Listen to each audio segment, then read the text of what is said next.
Hey everybody, and welcome back to the Outdated Wrestling Hour. This week we got a couple of great old-time guests from Detroit. It's Dave Drason Burzynski and Terry Sullivan. They're going to talk about the great years of big-time wrestling and a whole lot more, including the Sheik. The Sheik.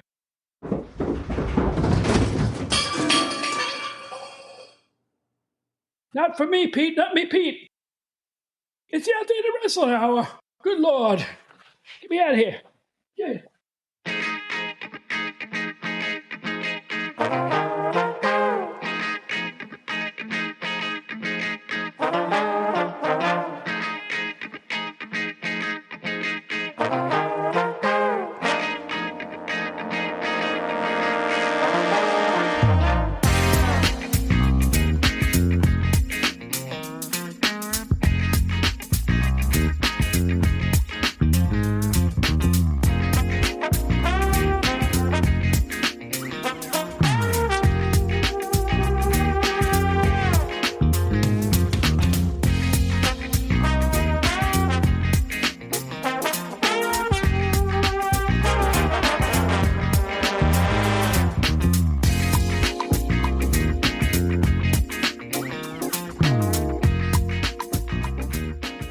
I don't blame you, old guy. I mean, that Sheik could be pretty rough.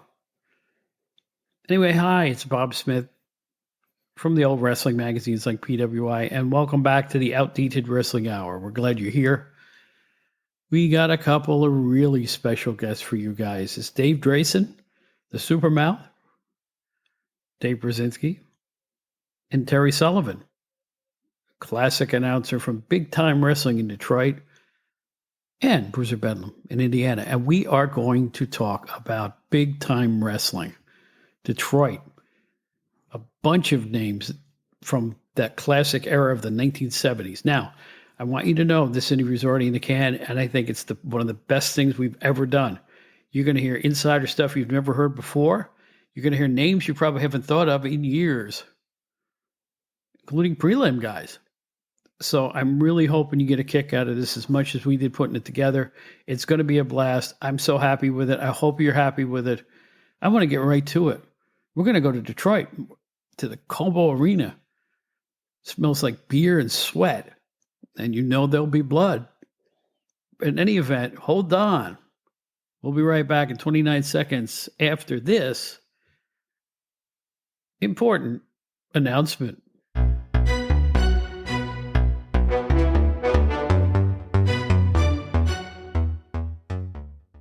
This is Joe Walsh. One thing I do when I'm not playing rock and roll is get on the air as an amateur radio operator. Also called ham radio, is a communication service provided by ordinary people just like you and me. We have a national emergency communication system in place 24/7, 365. Find out more about amateur radio at arrl.org/What is ham radio? See you on the air.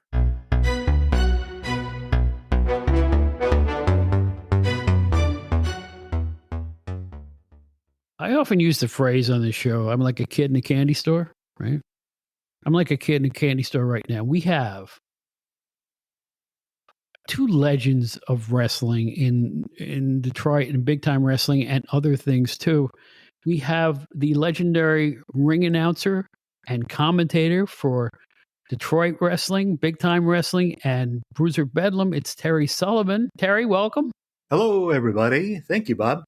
And we have a guy who's a legend in two ways. One of the great photographers. I know because I used to buy the magazines with his pictures in them all the time. And he managed the Sheik, guys.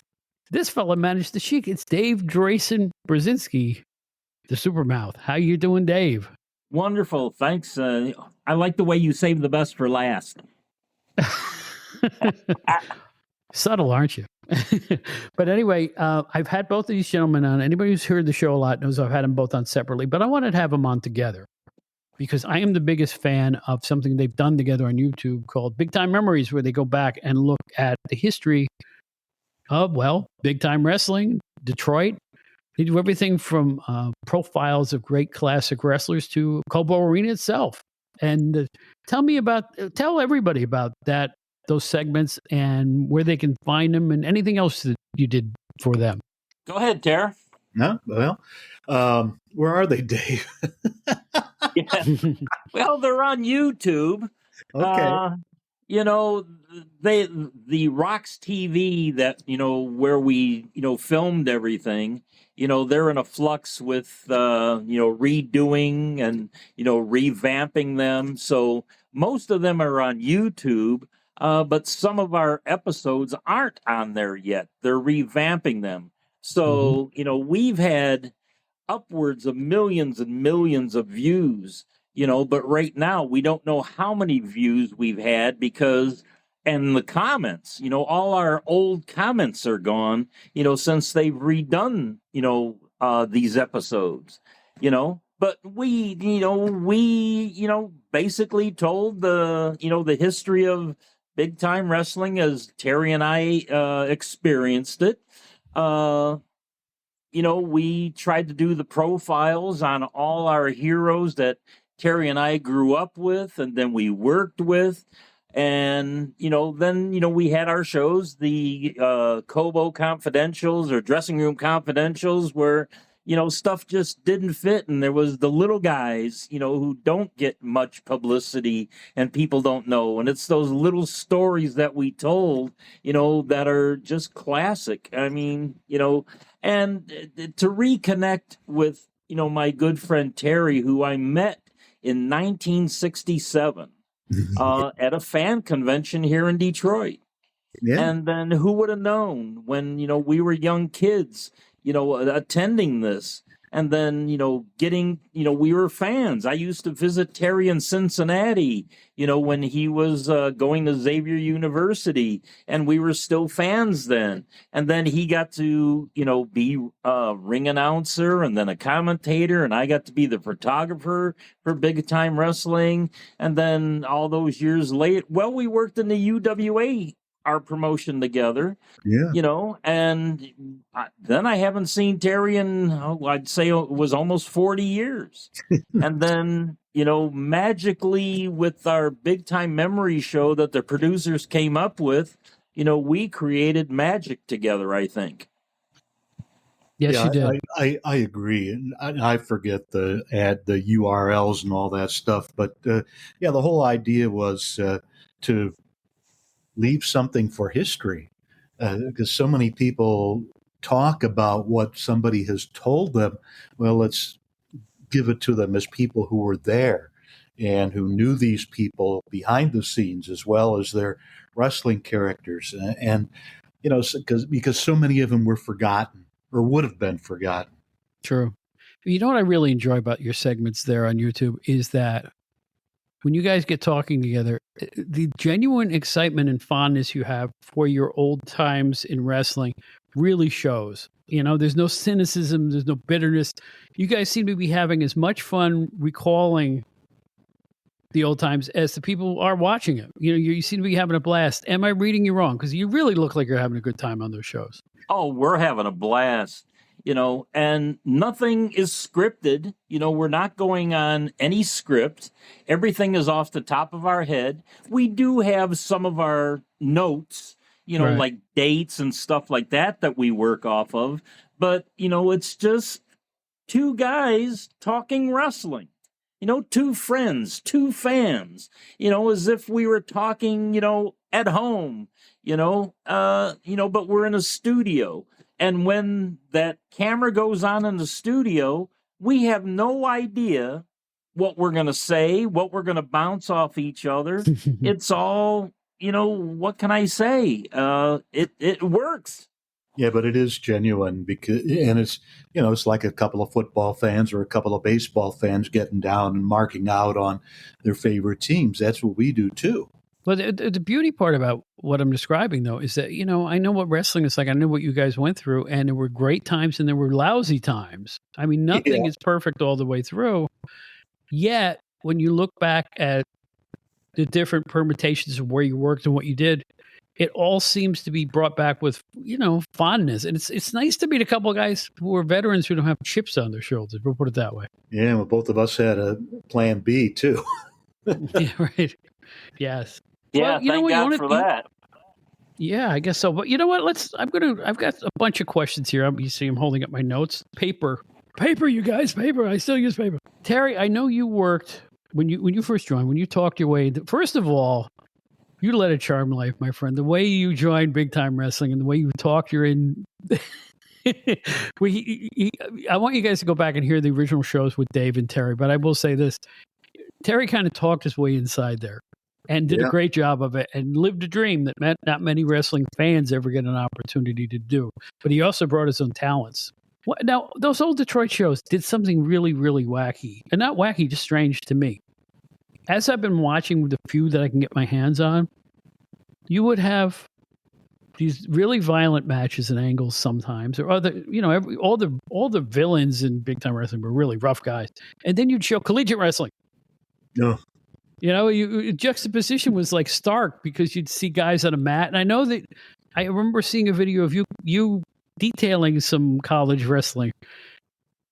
I don't get it.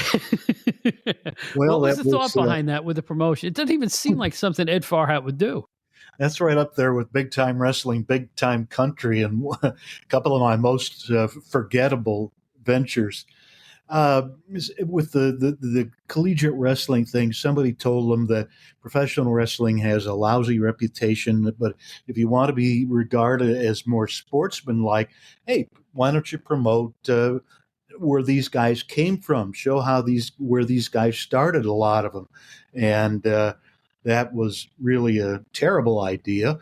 But one of in terms of appeal, because I don't know if there's too much crossover between the pro wrestling and collegiate wrestling audiences. Probably some, but that was sort of ill-advised and lasted exactly one taping. Oh, is that right? Yeah, there was just one time. A couple of shows. Yeah, but it was one night at the matches, at the collegiate matches. You weren't alone because Vern Gagne had collegiate stuff on all the time. Did he? If you go back, yes, he did. He always would bring on his shows some up and coming Minnesota amateur who 3 years later would be Rick Rude or something like that. It was just he was big on the college kids. Yeah, now that you mention that, I remember seeing that he used to feature a lot of the pros, and that's great. That worked really, really well for him.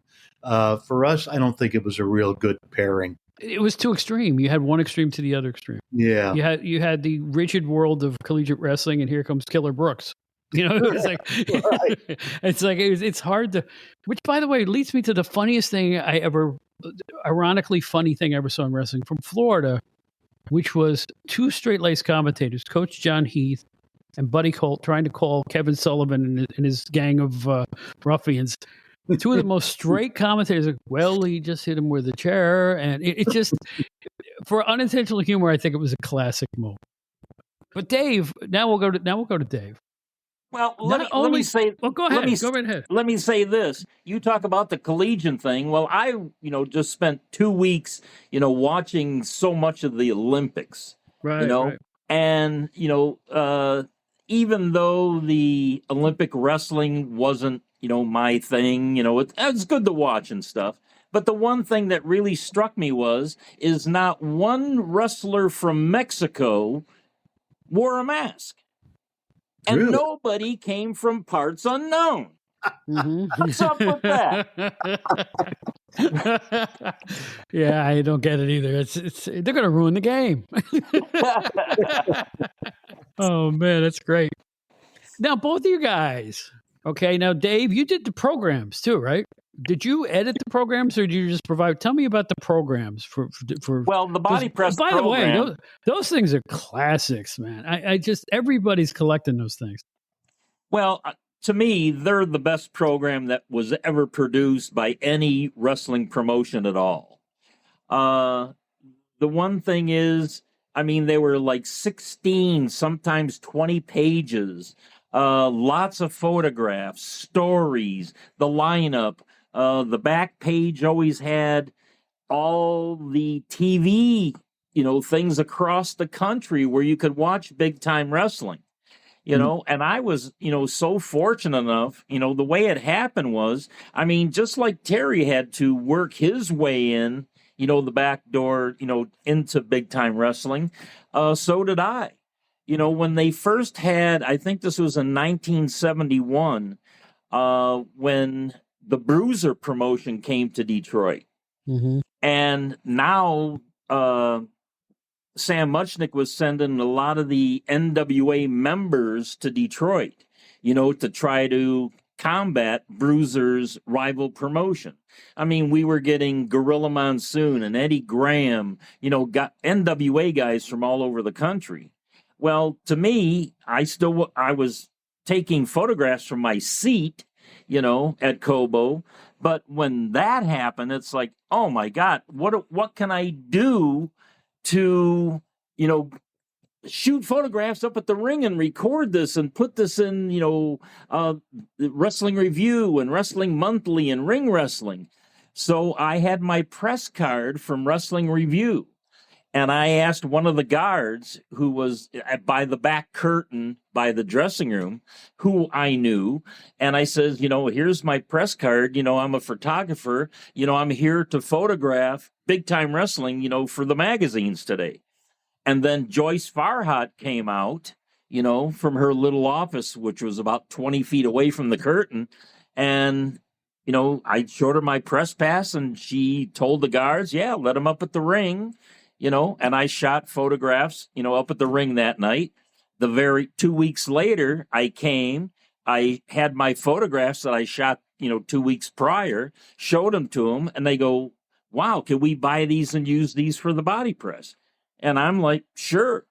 And it's like, well, can I shoot up at the ring again? Sure, go ahead. And then like every week, or every 2 weeks, I would be up at the ring shooting photographs and, supplying my photographs to, for the body press. And then, at that time, Eddie Farhat Jr., Bob Finnegan, and I don't know who else may have been writing the stories for the body press. They were all, fictional anyway to start with. But I was a writer, I wrote for the magazines. And Frankie Diamond came to me one day and he said, hey, he was a friend of mine. And he says, hey, Dave, I'm leaving, the promotion here. I'm going to Kansas City. I says, would you like to do some of the writing for the body press? And it's like, well, sure. Well, he took me over to Joyce Farhat and he says, hey, this kid's a writer too. He can write, stories for the body press. So from that day on, I started doing, I'll say 90, 95%, sometimes 100%, every issue, all the stories. And it was all off the top of my head. Sometimes I would interview guys, in the dressing room and, hey, just asking questions, just, talking and stuff. And that give me an idea for a story.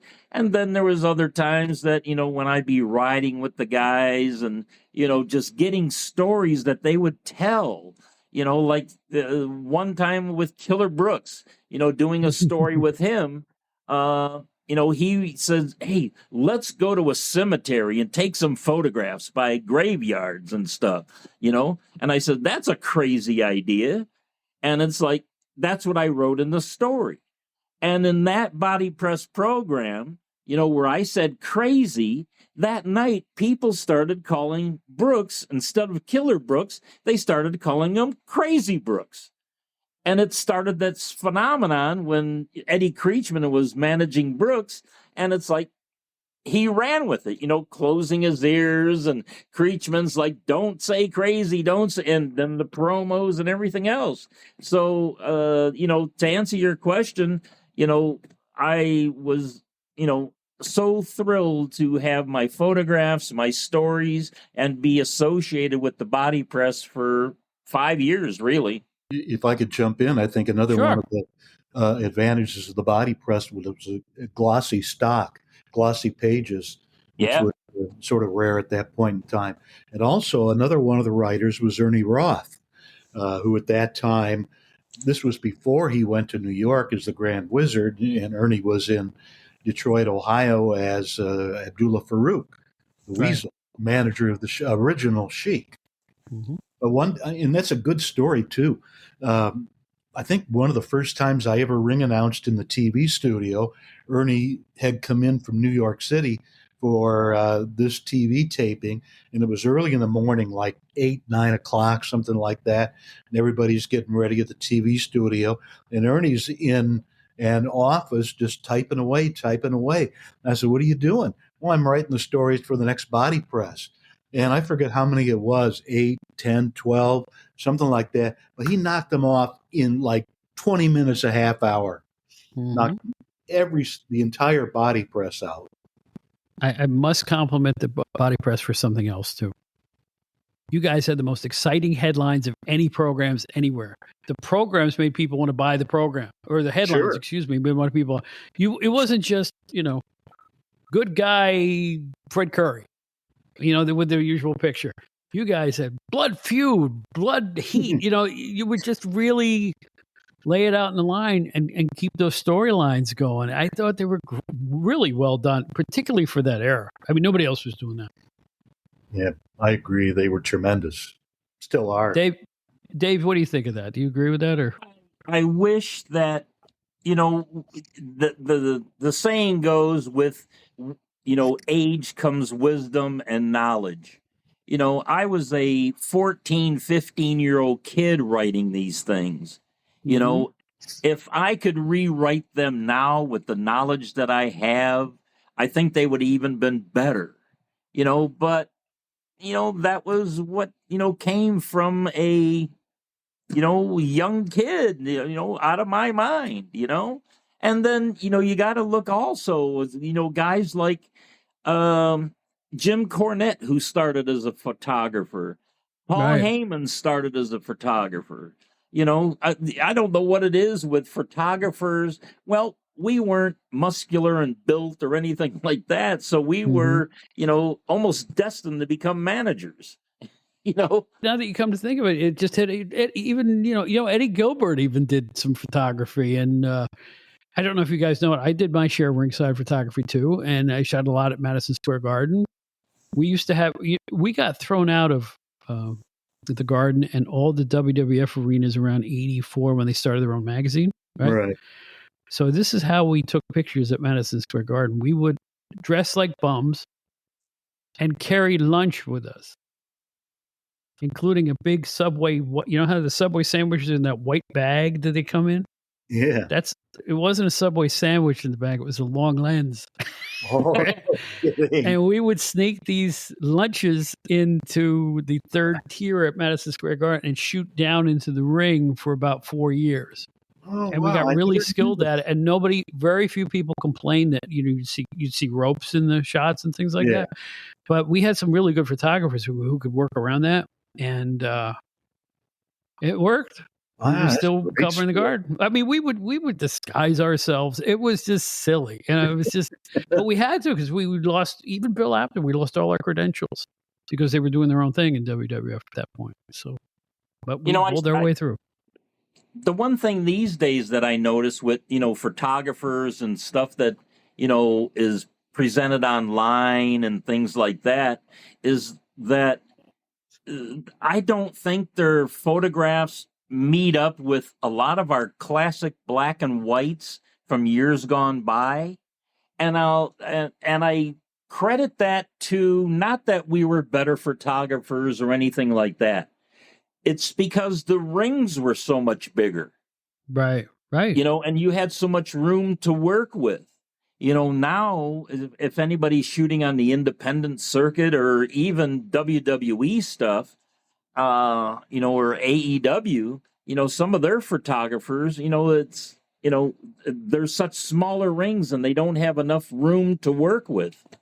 Right. It's true. They were bigger rings in your day. That's right. And I'll tell you something else too. There was some warmth and depth to black and white photography. It's quite underrated. There was, if the lights hit the ring a certain way with black and white, it was different than color in those days. It was, you could, Dave, you're a photographer. I used to sit in the third level. We were still shooting black and white into the 90s because you remember our magazines, they'd be black and white in the middle and the centerfold and the outside would be color. That was it. So I just remember cranking that thing way up to like 1600 600 speed film, crank it up, and just click, click, click. And once in a while you get a pinfall. Once in a while you get the body, the flying body press and things like that. What was your technique? Because you took great photos, man. You were a real pro. But you said you kind of learned on the job the last time we talked. Is that right? Yeah. I mean, it's trial and error. The thing with black and white, first and foremost, I was shooting Tri-X. There was sometimes when I go to a camera shop, I'm out of Tri-X. Well, I had to shoot plus X, because Tri-X was 400 ASA? Right. Plus X was 200 ASA. And that was what I can afford, because I wasn't really making money off of this. Where I really made, money, with big time wrestling was writing stories, for the body press. Because I think I was making 50 cents per 5x7, black and white photograph. And, Eddie Jr., had a fit one day when I said, hey, if you're going to use any of my color photographs, they have to be $1, each, because that's what it cost me. Yes, it and did, he had a fit, and it's like, so for me to shoot color, back then, it wasn't, feasible. I did every so often, sometimes when I'd bring 2 cameras, but black and white was affordable for me.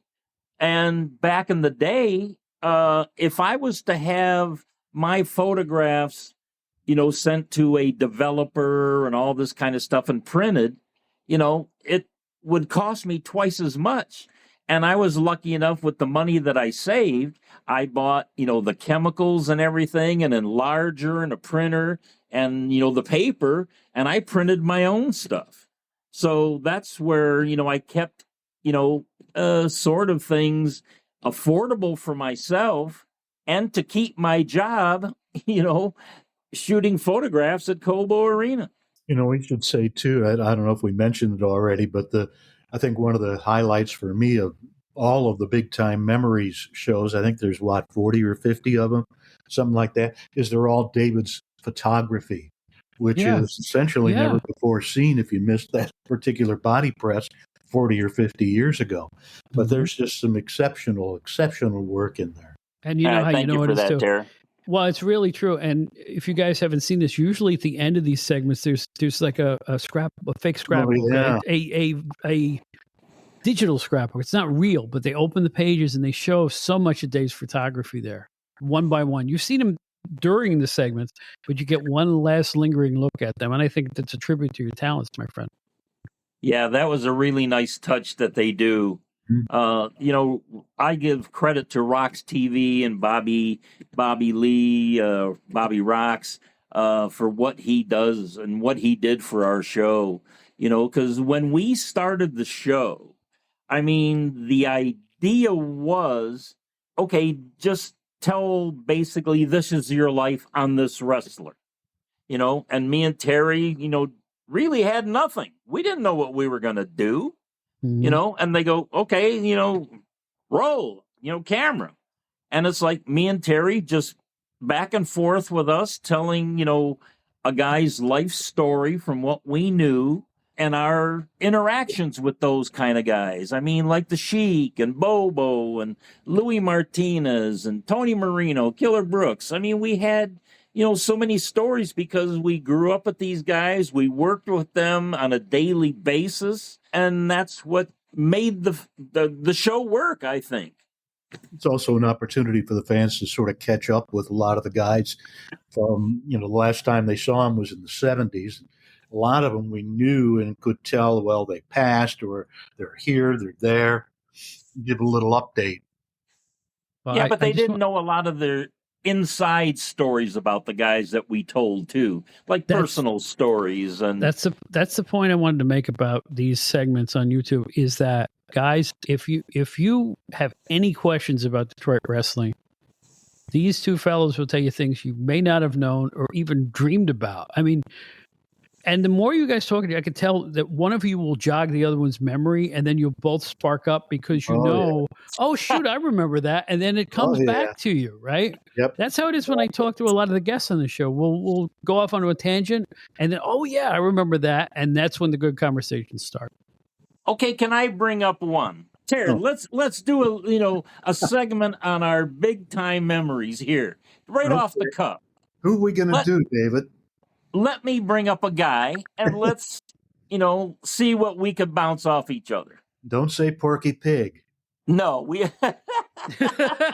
no. Here's one of our friends that was dear to both of us, Dr. Beach. Oh yeah, sure. There you go. Bob remembers him.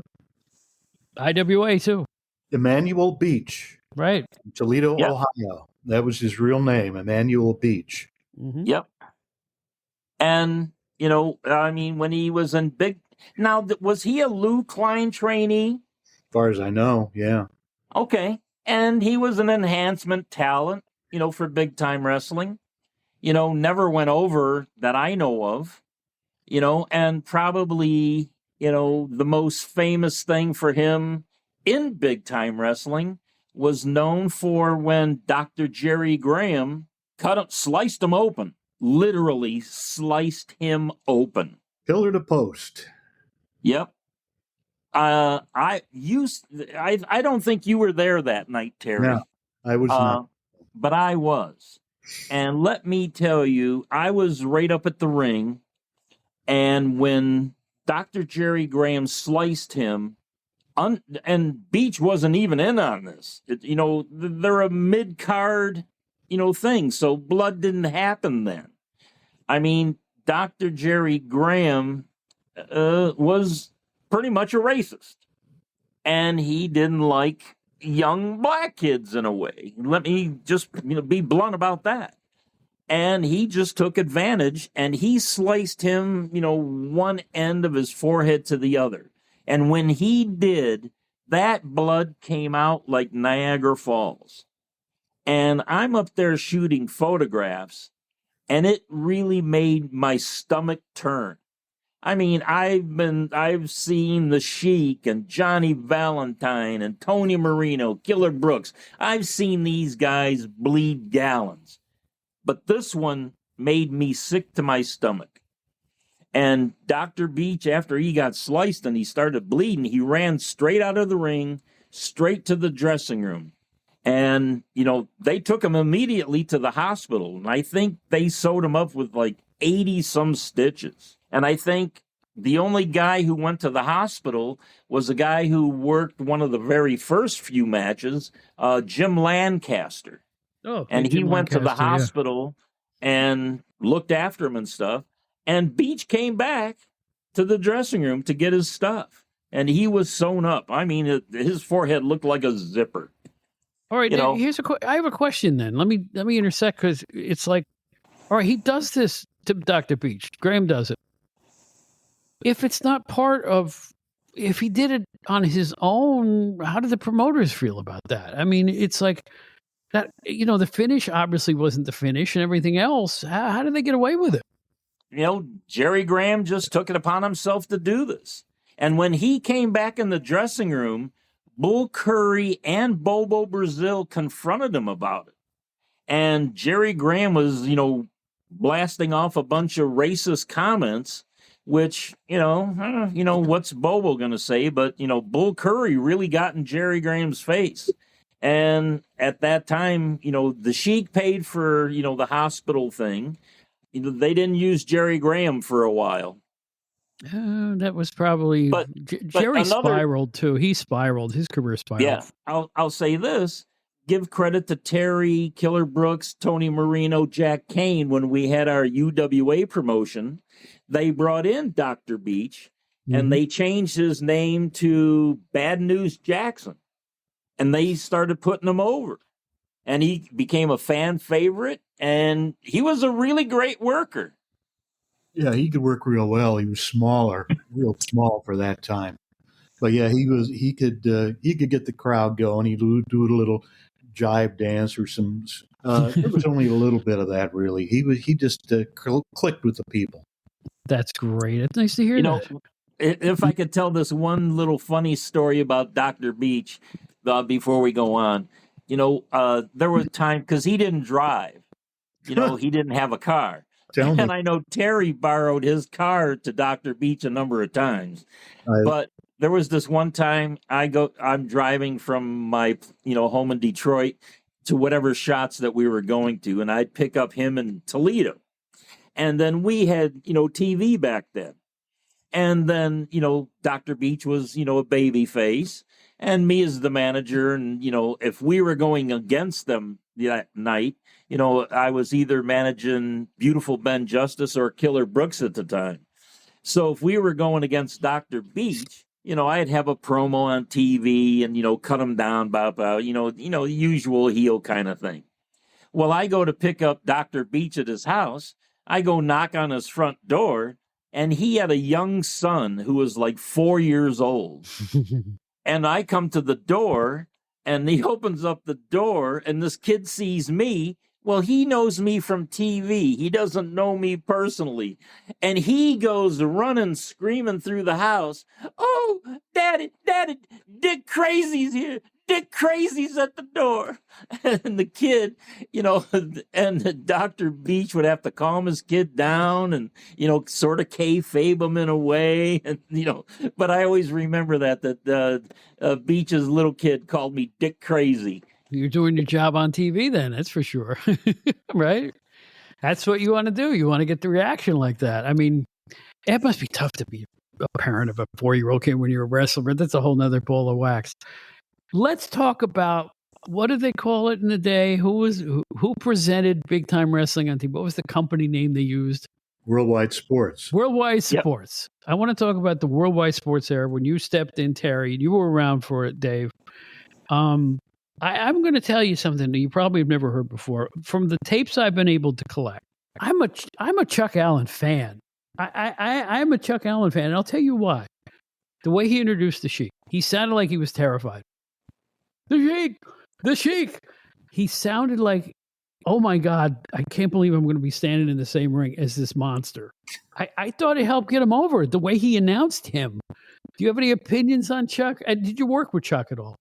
Oh, yeah. Oh, that's right. You work with Chuck. That's right. You sat in a cage with him, with Stasiak and those guys running around and the Sheik and everything else. Well,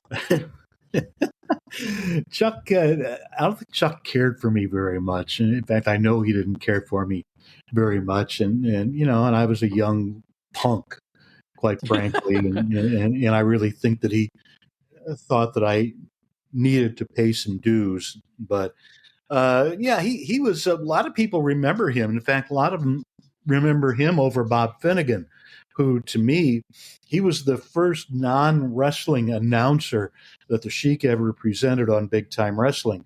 For that, it was always main event wrestler and commentator Lord Layton.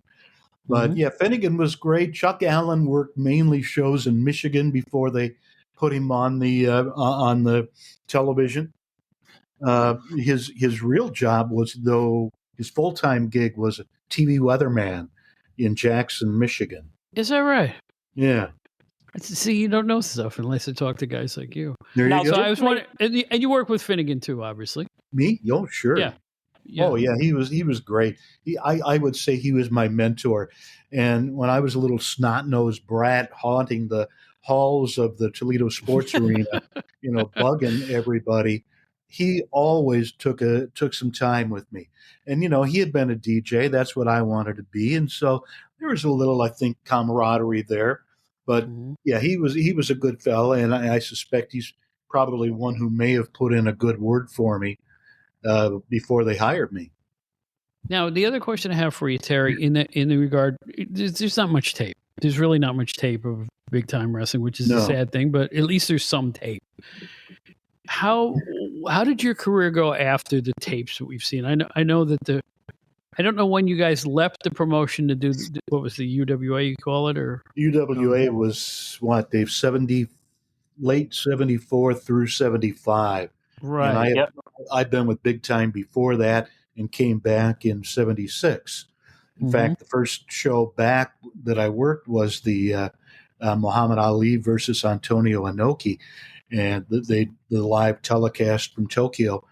And we presented live matches and closed circuited it to Cobo in Detroit, Dayton, Grand Rapids. Well, not Cobo in Detroit, Olympia Stadium. Yeah. Right. And a few other markets, but I did ring announcing and I think co-commentary with Bob Finnegan for that. Wow. Well, can I bring up here, let me have a trivia question for you.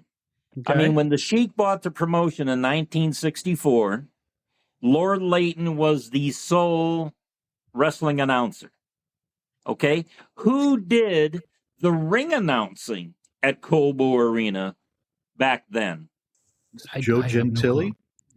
Exactly. Joe Gentile, who was the voice of the Detroit Tigers at Tiger Stadium.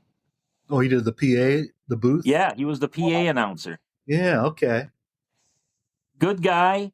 Only lasted, I think, through 1966 is when Bob Finnegan came in and took over. Here's another question for you guys. When I was a kid, I bought wrestling magazines religiously, all the brands, all the titles. And the Sheik got covered through almost the demise of the promotion the same way as he did when he was hot in 71, 72, 73. The magazines never stopped covering him. He was always in the magazines, always on the covers, always the most hated, all of that. What I want to know is, as you're watching these guys evolve, you watch the promotion evolve or devolve, however you want to call it. I did notice from going through photo files of what we had in the office that as the years went by, the Sheik's matches seemed to get more and more bloody and violent and more extreme, as they would say later on. Am I reading that wrong? Were they desperate in trying to keep the action up, or am I reading it all wrong? I think he was. I wouldn't say desperate at that point. I think he was earnestly trying to appeal to what I call it the Freddy Krueger era of big time wrestling, and when he was, and I say it. I don't mean it flippantly. I think there's definitely some rationale to this that he thought, really taking it to the extreme, to coin a phrase, would work out for him. And it did for a while, but in the end, that was the downfall part of it. Dave, what are your recollections? Yeah. I mean, even going back to when he was, booking Toronto and, he had his winless streak in Toronto going. That was the beginning of the end because he was doing these 3-4 minute matches there. And then the 3-4 minute matches, from I'd say 76 through 80 in big time wrestling. And that's what a lot of these young marks think about when you mention, the Sheik. Oh, yeah, he killed his own town. He, was, famous for 3-4 minute matches. But Jesus, that's what they think. How many times, Terry, did you and I see the Sheik go an hour? Oh, yeah. An hour draw. Yeah, 45 minutes. And we're not just talking Detroit here. We're talking the rest of the territory as well. Right. All throughout Michigan and Ohio, when the Sheik appeared, often there would be a 60-minute draw. Yeah. And great heat and, back and forth. And they had the crowd, just in because they were telling a story back then. Yeah. And, the Sheik was great for that. And, I say, when the storytelling stopped, his matches, I know, his walk to the ring is one thing, the crowd's going to go nuts. He did the prayer rug thing. He did, the pointing to the sky and it was, that 5-10 minute routine before the bell even rang. That was, what the fans, basically got every time the Sheik appeared on a card. But then once the bell rang and you get a 3-4 minute, the very first thing, the Sheik's going to dig out the pencil, bum, bum, bum. And then, Next thing you know, the guy makes a comeback. Sheik throws the pencil up in the air. The guy grabs the pencil, gets it on the Sheik. The Sheik bleeds. And then, here comes the finish. Right. I think in the business, they say there's such a thing as good heat and bad heat. And I think one of the key ingredients for an owner is to tell the difference between the two. And I must say, I'm afraid that was a bit lacking. Okay. That's fair. Yeah. Because I noticed it just, I'm looking through these photo files and I'm like, holy smokes. I mean, there's some pictures of the Sheik where you couldn't tell where the blood stopped and his skin began. He was like blood down to his abdomen. And I'm like, holy mackerel. Of course, none of that is anything like he did in the 90s in Japan. I mean, I still don't believe what he did in Japan. At his age. Sad, really sad. You know what? That's what a lot of people call garbage wrestling, and I hate to say it, but I agree. Yeah, I really do. There's no psychology to any of that at all. But he was a god in Japan. Oh, he was. He was still drawing there. He made probably more money in Japan than he did the last 10 years of his own promotion. I know that much. I think the top three, when you think wrestling in Japan, Sheik number one, the Destroyer number two, because the Destroyer, he was another god there, and he had his own TV show in Japan. Mm-hmm. I mean, the Sheik and the Destroyer, they were bigger than Godzilla. Freddie Blassie. Yeah. Although Blassie would come and go, and I think that was, he would disappear for long chunks of time. I think Blassie would be in the top three if he hadn't moved around so much, But at the time when Blassie was fighting Ricky Dozan, I think that was his. Sure. Oh, he was headline news in Japan at that point. Yeah, Blassie, man, he was great. He was great. It's a shame. I mean, he came to Detroit that I know of only once. Honestly, he came several times over the years. He really did. It was just usually a one-shot. When I worked out for the L.A. office in 1973, he was like a mainstay there, him and John Tolis. So I got to know Blassie really well, and, we talked and stuff. Man, in L.A., though he was a baby face, but he was that heel baby face. Well, he was great.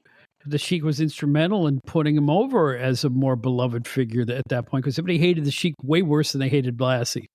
And the Blassie cage in those classic matches with Abdullah Farouk up in the sky. Come on now. They were, I never saw them, but I love them just for the magazine photos. Those photos were amazing. Sure. That was, give credit to Theo Errett. He was the photographer in L.A., and then when I came out there and I was shooting up at the ring, he was like, just go for it, brother. Just do what you do. I'm not competing with you. You're not competing with me, And then recently on Facebook, somebody mentioned something about seeing Fred Blassie and, it was John Tolis and Victor Rivera. And I just happened to be there the day that they were filming, promos for their upcoming match. And Tolis hit him with a 4x4 piece of wood. Yeah. Mm-hmm. And, Rivera bladed. Dr. Bernard Schwartz came out, and they were sewing him up on live TV. And this fan remembered that. And I said, I was a photographer there shooting, and I, posted one of my pictures of Blassie, hitting Rivera with the 4x4.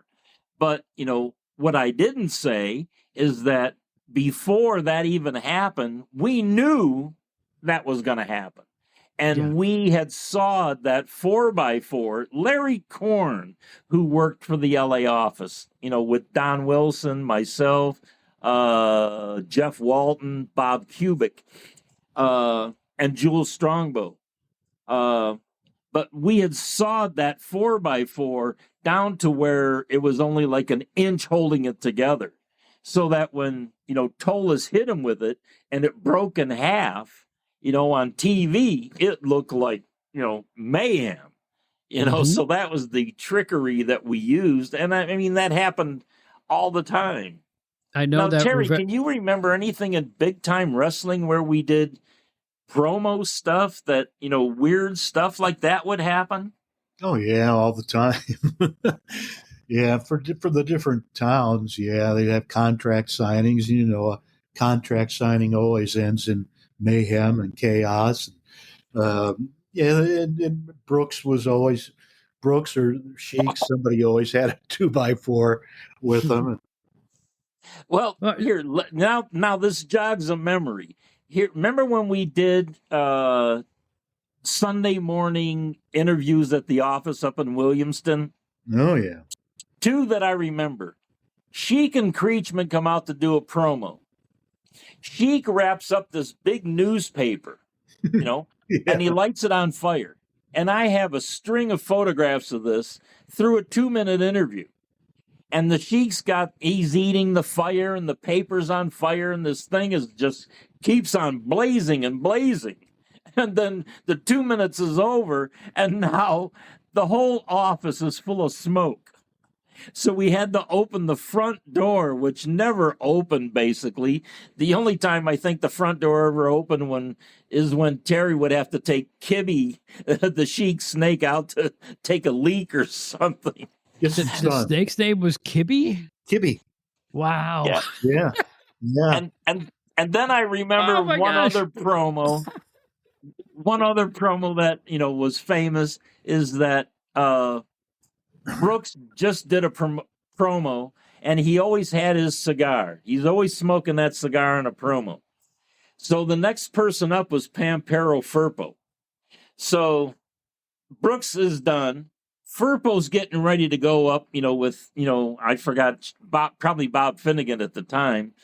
And Brooks took a big hit off the cigar. And, Firpo had this big afro, right? Brooks went up behind him, took a big hit off the cigar, and blew smoke into, this big afro of, Pampero Firpo. So he goes up for this, promo, and Bob Finnegan starts, the promo, and there's smoke coming out of Firpo's hair. I'll remember that was a riot. I have a photograph of that too. Wow. Oh yeah.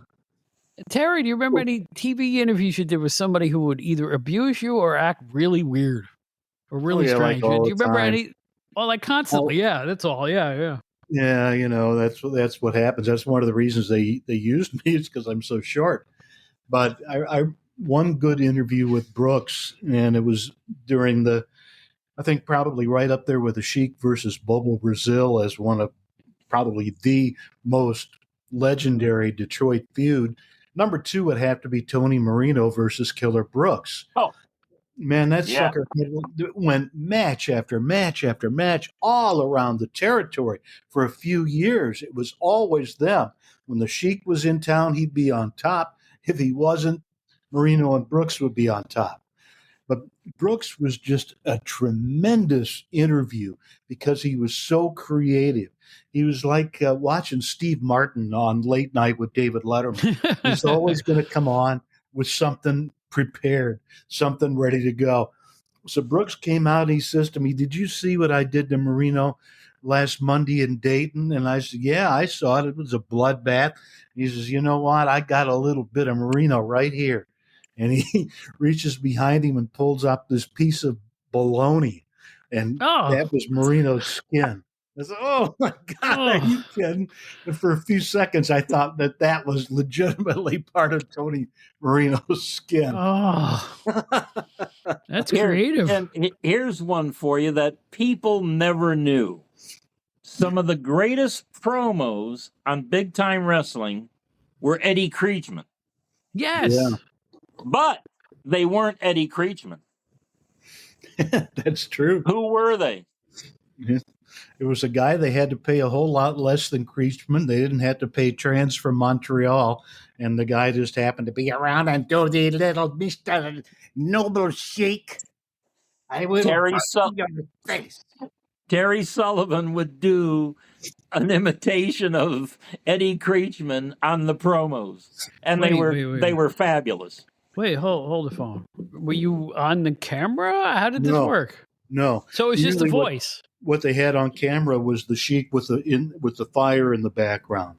And you would just hear the voice then? Yeah. Oh, that's awesome. That's great. Yeah, it was great. I tried to interview myself one day and go back and forth, but no. Oh, that's great. Oh, That folks, didn't you're work. never gonna hear stuff like this anywhere else other than these two gentlemen. I'm telling you, this is great. Wow. Hey, you know what, Dave? You're always posting the lineups for the Detroit cards and other cards from Big Time Wrestling, and they're as long as they seem a yard long, and everybody listed was a star. Like 18 matches, and everybody you knew all the wrestlers. How do they make money? This is a serious question. I mean, they were bringing in so much talent, and talent seemed to want to come to Detroit during the 70s. Tell me about that. How did that work? Well, that was in an era when, the Sheik wasn't doing TV studio matches anymore. He had his Worldwide Sports mobile truck doing all the filming. And he would film at Cobo. He would film in Toledo, and I think Lima mainly. And that's where he'd have all his TV matches. So a lot of times you'd have 16, 18 guys on a card. Well, if you did 4 matches, on a regular 1-hour TV show, sometimes 5. Well, he's got 4 TV tapes right there, Mm-hmm. and then, sometimes, not every match, even though every match was taped, not every match was shown. Right. Sometimes you can have let's say a Magnificent Zulu versus Mike Wayne, Sorry. That's not a classic that anybody should ever be subjected to watch. Or the fabulous Lou Klein versus Dandy Dan Miller, or he had so much film and matches to show, and but then again, this was at a time when his TV show was shown in at least 30, 40 markets, Terry? 30-ish. Wow. Now, you see, you guys are telling me stuff and answering questions I've had for years. So I'm having so much fun. I can't even tell you. I'll tell you one quick story about the Big Time Wrestling show used to be on in St. Louis. And that was a subtle little message between the Sheik and Sam Muchnick. There was no love lost between the two of them. And it was just a little, hey, screw you, Sam, kind of a reminder that you're not the only one who can do TV and have it on in St. Louis. St. Louis used to be on in Detroit. If you had, I'm going back into like 1967, 1968, when you had like a UHF converter, and sometimes, I'd, be flipping through that thing and I'm watching, the show out of, St. Louis or, Atlanta. It was amazing the amount of wrestling you can get in Detroit at the time. If you really searched. That's how I used to pick up Cleveland. Watch Johnny Powers, all the championship wrestling with Johnny Powers during the later 60s. Yeah, I'm from the New York, upstate New York area near Albany, and that was the first wrestling program I could grasp in 1970 was Championship Wrestling with Johnny Powers, Pedro Martinez, right? Yeah. And a lot of the Detroit people worked there on and off a lot. I mean, Don Ken, I remember floating in and out. And so many of the others, too. Powers had his own crew for most of it, but there was always some exchange of talent, sometimes more than others, because some of the Powers shows were mostly Sheik talent. Well, you had the Sheik talent out of Detroit. You had the Hamilton guys, Tunney guys, and then you had the Cleveland, area guys. So everything intermingled, for us, it was great. The Mighty Igor. Of all the wrestlers of my lifetime, I hated to see him get cut or beat up. He was the sweetest character ever on a wrestling program, the most copied wrestler ever. You know what I'm talking about. Yeah. And he was such a likable fellow that whenever he would, the Sheik used to tear him up, and I'd see the pictures, and it looked like Igor was just suffering. I'm like, oh, remember, I'm a kid looking at these magazines, Sure. and it's like, oh, not Igor. Did the fans feel that way too?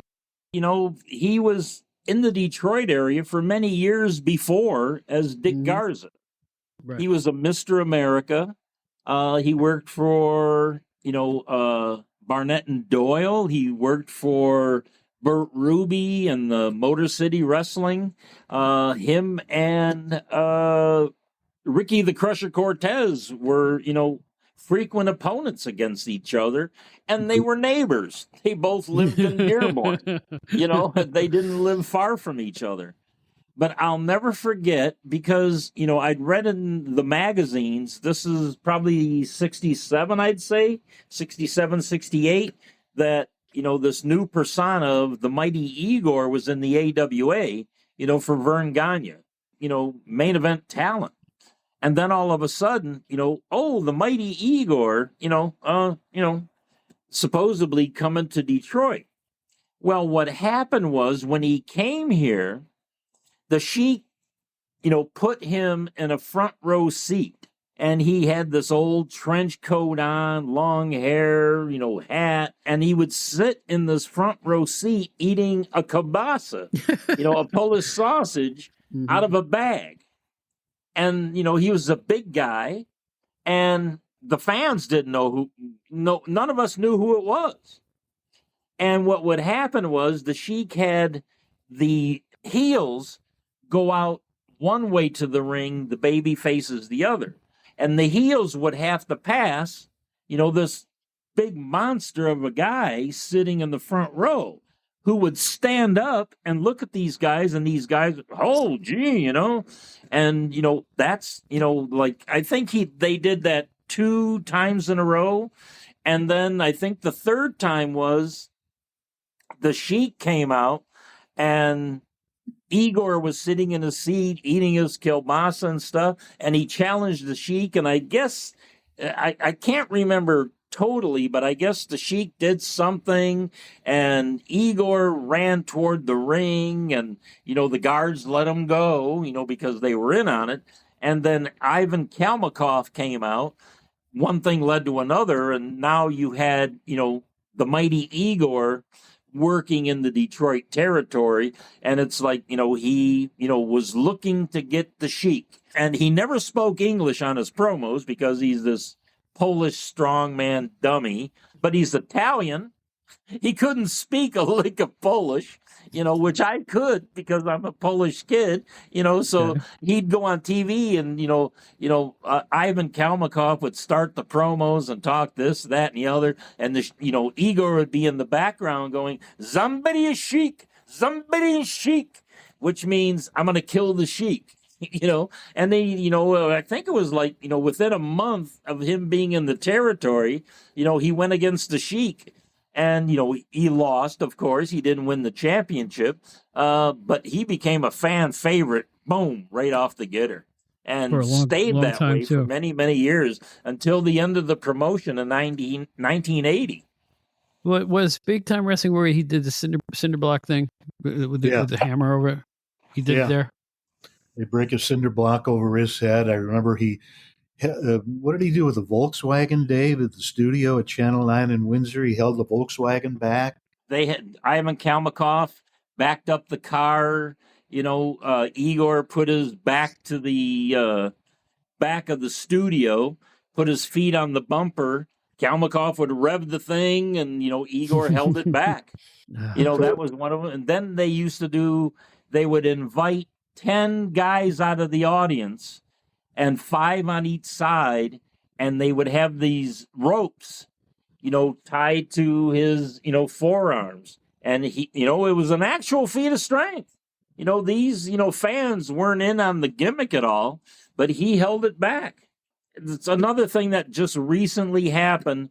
I I don't know. Somebody saw one of my photographs that was on our, big time memory show that I shot in 1969 in Toledo, where Ivan Kalmikov would put a cinder block on Igor's head, and then he'd take a sledgehammer and break it. Mhm. And I just happened to be there, and they let me photograph it, up at the ring. And I happened to, catch the shot when the hammer came down and broke the, cinder block right in action. And it won me the 1969 WFIA Wrestling Fans International Association Convention Photo of the Year, 1969. Wow. And I'll bet That was my first, photo award. And I bet it got him 100 bookings too. Seriously, that type of thing, photographed. I've seen that photo. There's no way he didn't use that to parlay.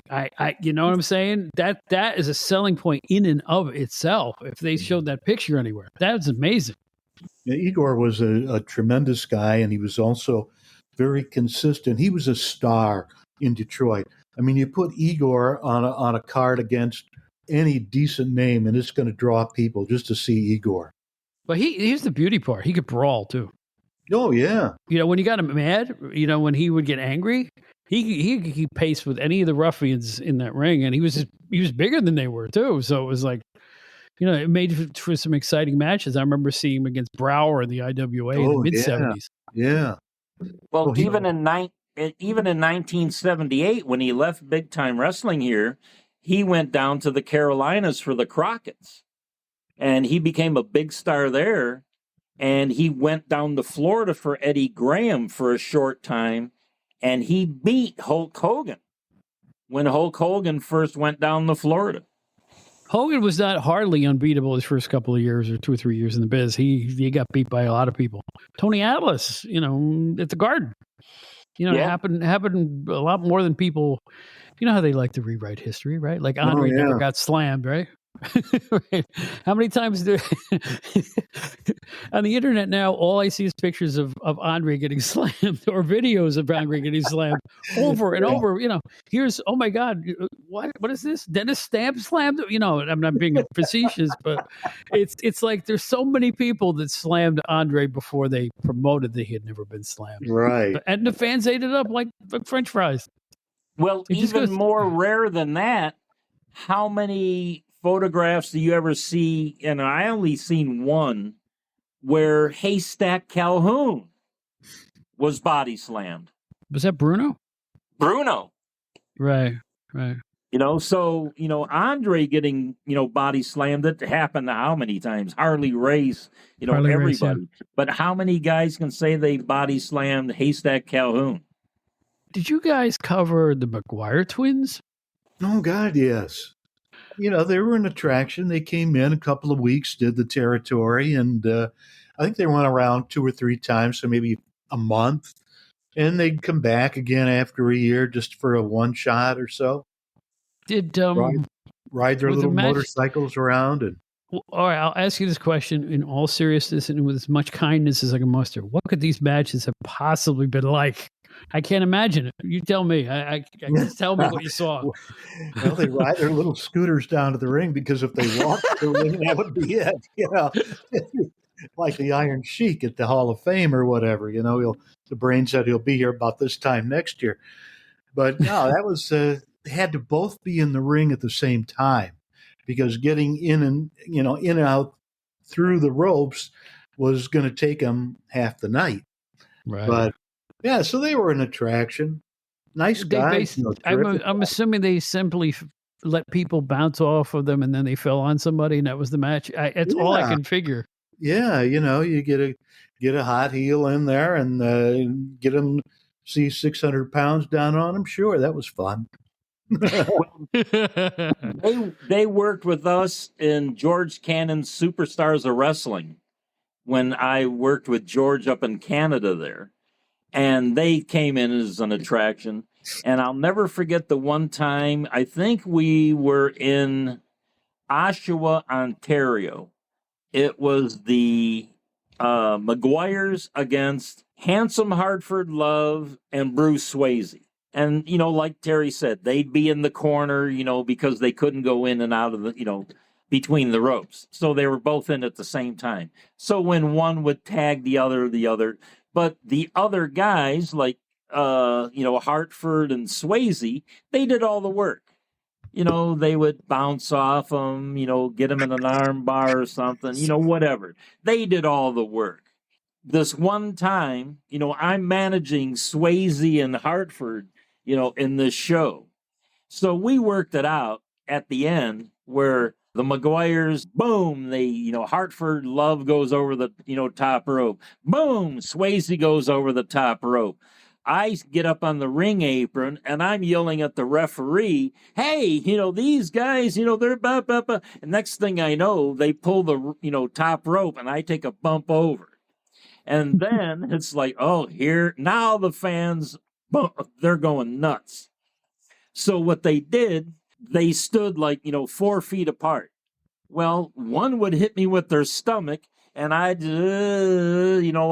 dizzy around and then go to the other one. The other one would bump me, boom, with their stomach. And I'd go, so they were bumping me with their stomach back and forth. And then finally, like, after the 4th or 5th one, they had me lay down in the corner. And one of them told me in the dressing room, yeah, when you go down, I'm going to sit on you. You're going to what?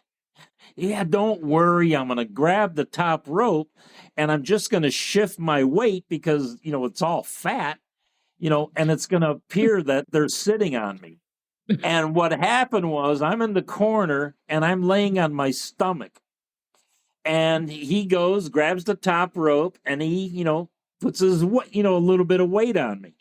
And what happened was there was the photographer there from the local paper, and he took a photograph. So what you see, and it made the front page of the paper the next day, what you see is one of the McGuires from the backside with his big ass, and all you see is my head with my mouth wide open.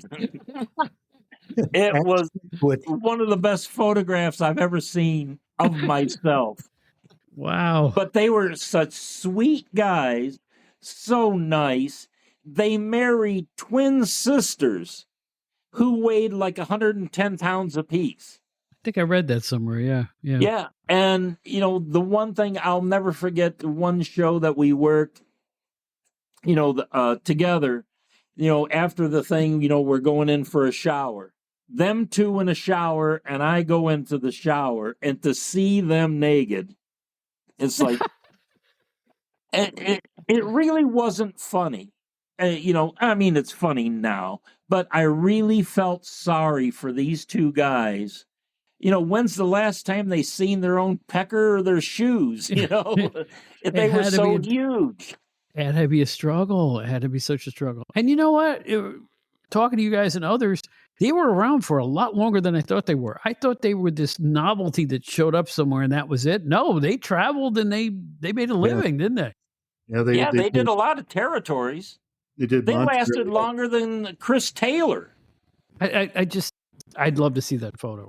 The one you just described, I would love to see that. Well, the one good thing, they never traveled in a car with me and Terry. I can't imagine the trans we'd charge them. Well, you'd have to get one of those new Tesla tanks that they make because they wouldn't. Oh my gosh, how the heck would they fit in a car? I guess they did. They had to, right? Yeah, it was specially made. Terry, didn't somebody who rode in your car that broke your seat? Andre. Andre? Took the Giant from Cobo to the hotel afterwards, and he sat down in my power seat, in my nice red Thunderbird, and crack, broke the frame. Oh, broke the frame. That is not cheap to fix either, is it? No. No. Well, it was better than having Dr. Jerry Graham ride in your back seat and use it as his official toilet. Oh my gosh! The more I hear about him, has anybody ever written a book about Dr. Jerry Graham? Oh, because yeah, I'm telling you, sure. Has there been a book? Tom Hankins has a book on him. Oh, Tom was with him toward the end, the last several years. I'm going to have to read that because it's like the more I learn about him, the more I'm like, all I say is, "Oh my God!" The stuff he pulled was just Yeah, He was out there. He was a Jekyll and Hyde. He was well, yeah, he was a great guy in a lot of ways, but with his demons. You were in the wrestling business and you don't have a Dr. Jerry Graham story. You weren't in the business. I hear that. So, looking back to both of you, looking back at what you've done, what you've accomplished, even a nobody like me looks back at my magazine days and goes, how lucky was I? How do you guys feel after all these years? People, I'm sure, still recognize you and laud you for everything you did back in the day, so to speak. How do you feel about it all these years later? Are you happy with what you accomplished? Do you know your places in history too? Because both of you are real Hall of Famers in my book. No, I always said I had my dream job, and it was my first full-time job, and it was my dream job. And even though I've been very, very fortunate since then for the last 50 years, nothing could come close to topping the memories that I had from being with those men and few at that time women. It was living a dream. It was like working with my idols.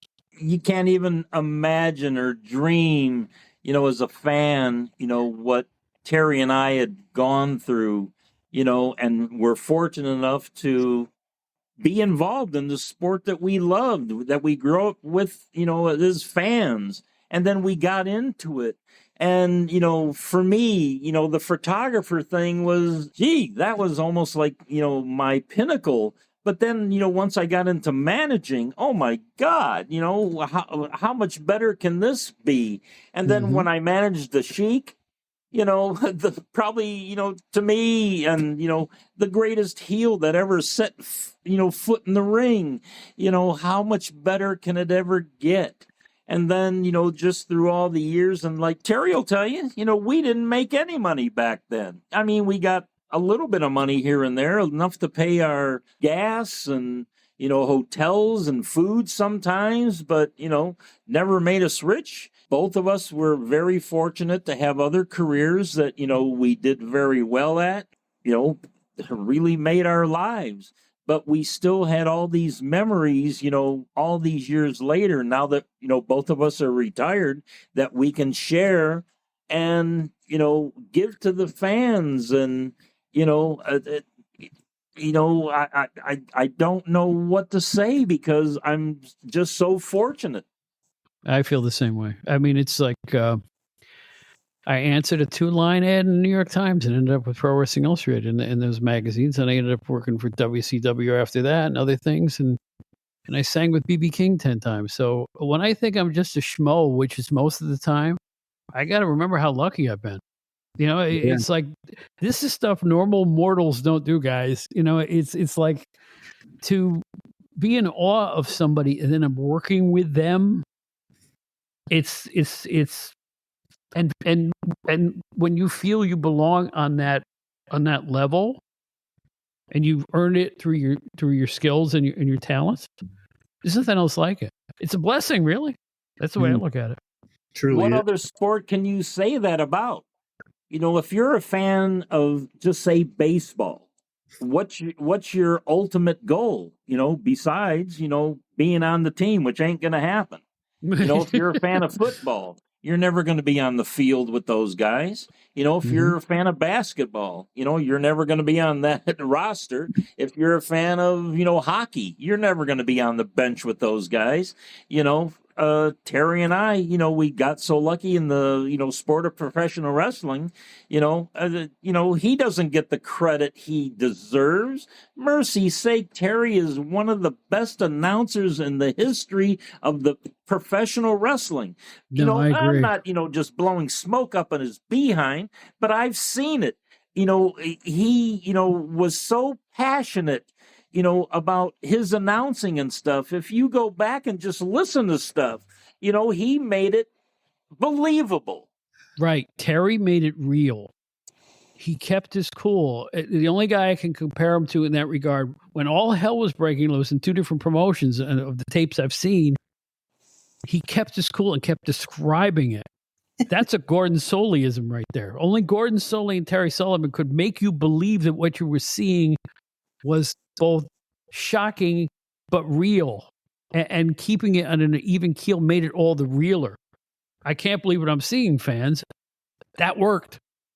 Announcer doesn't have to scream. Terry never had to scream.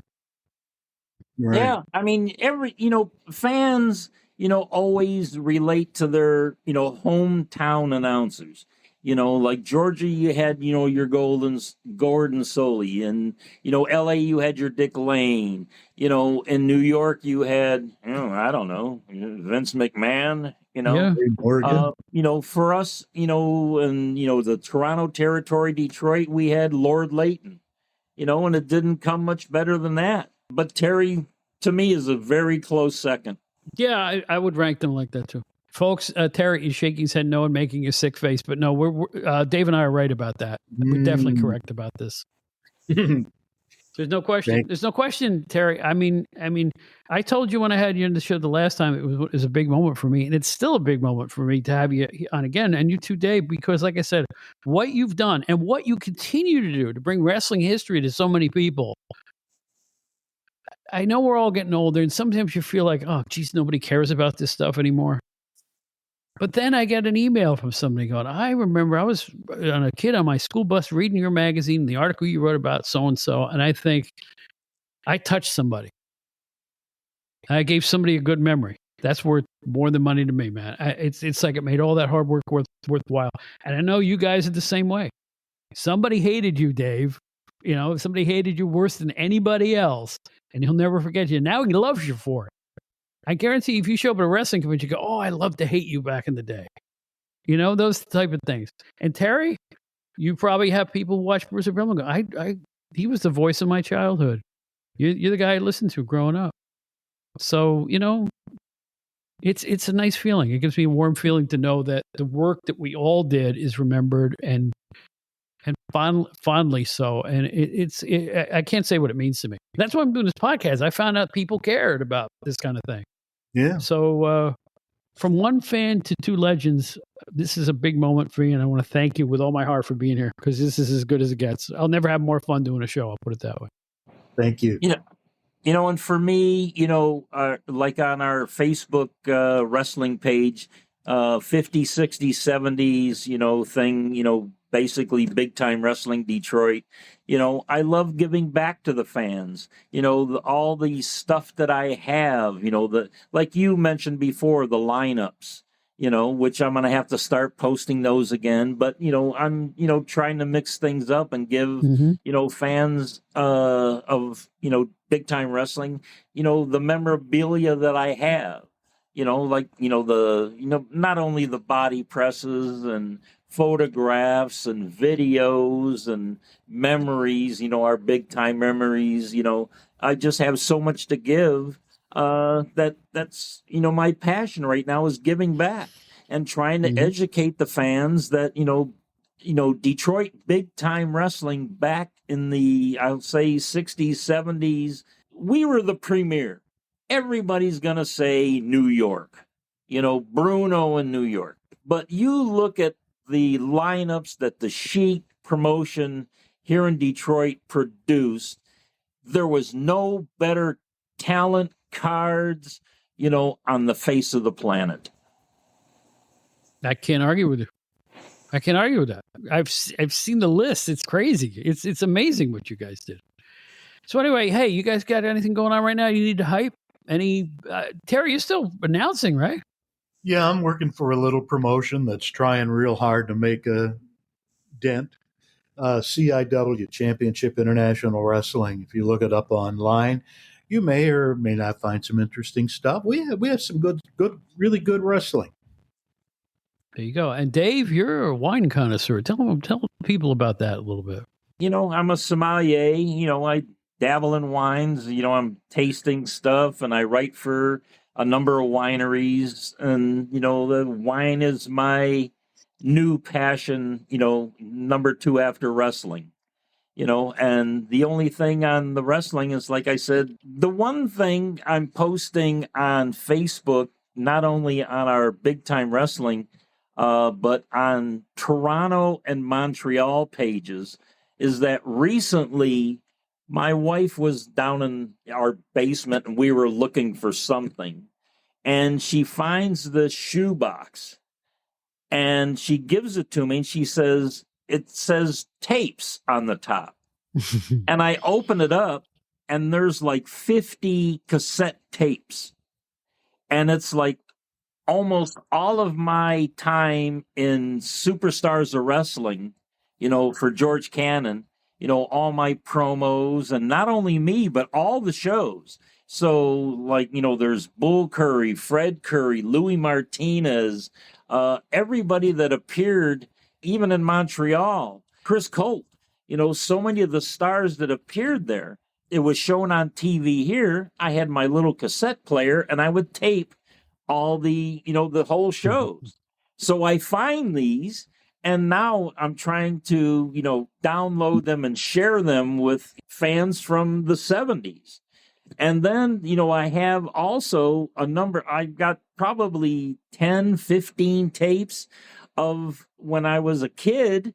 I would tape the interviews only. I wouldn't tape the whole shows because I loved the interviews. All the guys from Big Time Wrestling that Lord Layton would interview after their TV match. So I have all these interviews, and it's like I'm starting to download them and, make a file on them and sharing with people, that, these things just don't exist anymore. Holy smokes. It's like magic. Poof, they're back. It's pretty cool. We haven't lived until we've heard a Bull Curry interview, Oh, those were the days. Yeah. And these are good days too, because I got to talk to Terry Sullivan and Dave Drason, guys, for Dave Burzynski, I should say. And it's been a pleasure. And let's do it again someday. Would you honor me by coming back? Sure. Anytime. Oh, I'd love to. Big Time Memories, shows on hiatus. And, fans across the world are just bugging us, to do more shows. It's like this was like our, Big Time Memories, part 2 in a way, All right, I'll leave this to my listeners. Hey, listeners, it's the 70s again. Thank you, guys. Well, if the fans, at home can only see us, Terry's got his bell bottoms on, his puka shells. Mm-hmm. I've got my wig on. My long hair. Neither of us got hair anymore. That's all I got left, guys. I still got the long hair. I'm still. Look at that. We hate I'm you. amazed. It's the only thing I got left, though. That's it. Everything else is going to seed. I'm telling you right now, there's nothing left. Nothing. Well, that's because you're a blues musician. Blues musicians don't lose hair. Rockers do. Me and Terry we're rockers. We lost our hair. Rockers made money too. Yeah. not blues guys. All right, guys. Have a good night. See ya. Thanks, Bob. Right. Really appreciate it.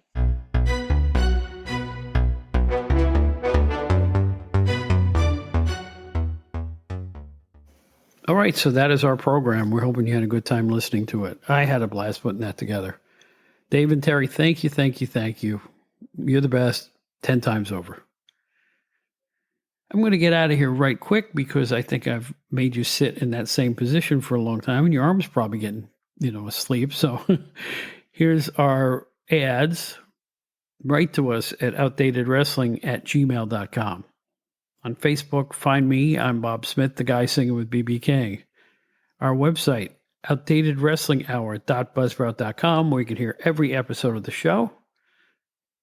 Also, you can find out about the Outdated Wrestling Hour fan club. Learn about it right there. We hope you had a great time looking back at Detroit with us. Makes me feel young again. Makes me feel like I'm standing in Williams Lunch looking up at those wrestling magazines. And I have 64 cents in my pocket, and I can't afford the 75 cents for a copy. What do? I'll figure something out. So while I slip that Wrestling World magazine under my shirt, my name's Bob Smith. I used to be with PWI, now I'm with the Outdated Wrestling Hour. Look for us and our sister podcast, the Outdated Entertainment Hour, if you'd be so very kind. Until next time, take good care of yourselves, and peace and love to everybody.